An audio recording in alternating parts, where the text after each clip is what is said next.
Good afternoon. This is Mike Poore. I'm the superintendent of Bentonville Schools, and I'm in Ruth Barker Middle School today. It's June 18th, and it's the middle of the summer for many people, but for Bentonville Schools, we're in the middle of working to get ready for next year.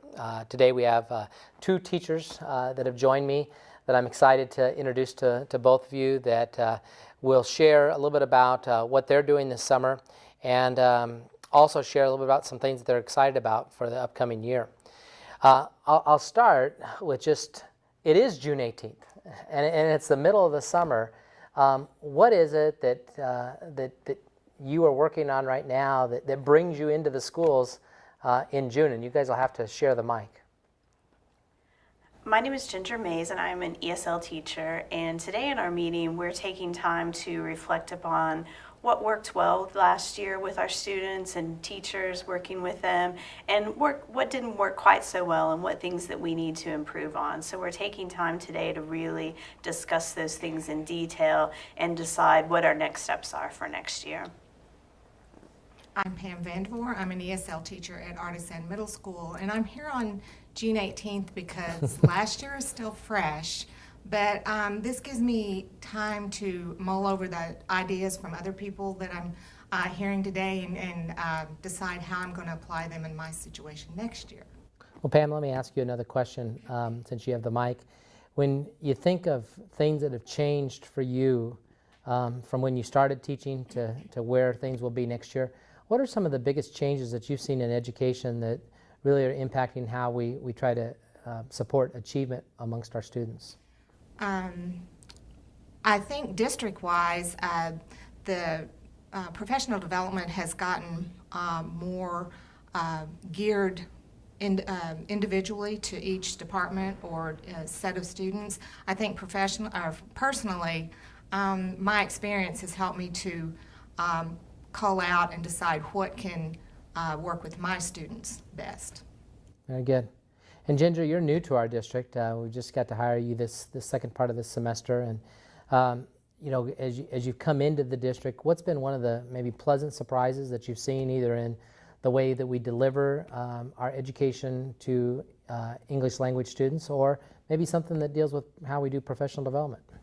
I think what I'll talk about is the professional development. What I've experienced so far is that the PD is much more collaborative than I'm used to. When we come in, it's not a trainer who's coming in and sort of the old way of teaching, you know, where someone is doing the sit and get, but it's much more that we're processing as a team, and it's a collaborative effort so that we can all know the best strategies from each other, considering that we are the specialists in our field. So it's just a much more collaborative approach than what I've seen in the past. Well, I appreciate you saying that. As you then think about next year, what's something that you've kind of learned as a part of professional development, or something that you've already been playing on that you're excited about delivering to your kids next year that might be a little bit new and different in terms of your approach?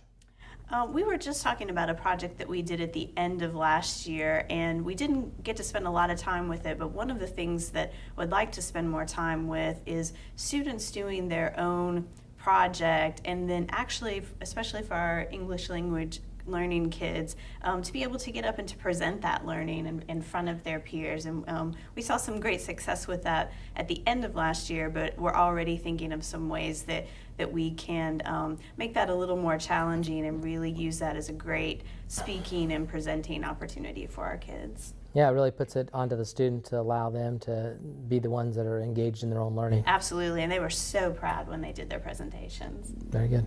Pam, for you, what's something that you're excited about for next year? I'm excited that we're going to revamp our format a little bit in my building to make me more able to reach each student on their one-on-one to just whatever they are particularly having a problem with. And I'm really excited about that, because then you can fix it and move on. Well, I thank you both for taking time. I know I'm delaying you a little bit to go into your training.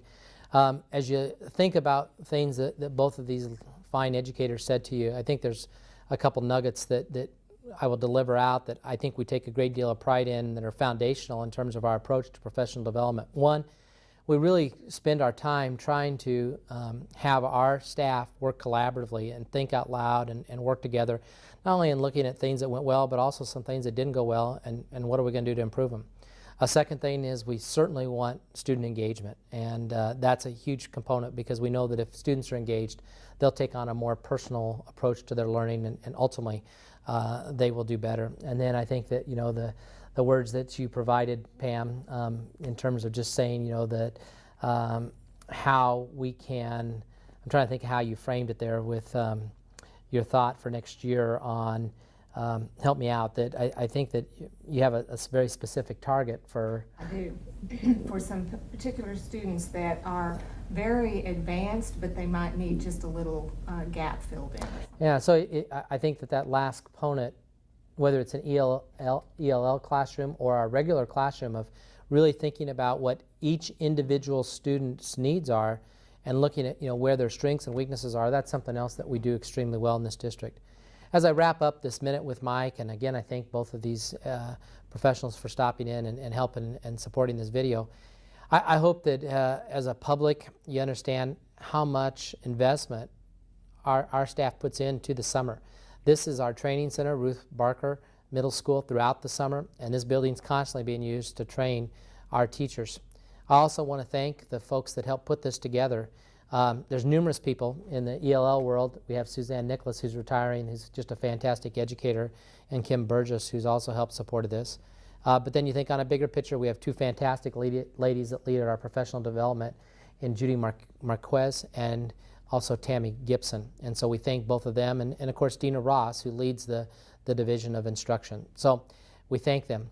Finally, just to end this minute with Mike, we did pass our millage numbers last night. It was a 7-0 vote, which is a great accomplishment. We also got our millage down to 2.9 to move forward on a second high school. That vote will occur on September 17th. If you haven't registered to vote, make sure you do. If you did register to vote, make sure somebody else goes register to vote. It's one of our main responsibilities as citizens, is to use that right that's been given to us as a part of being a part of a wonderful country, to go out and vote and participate. Thank you, and have a wonderful afternoon.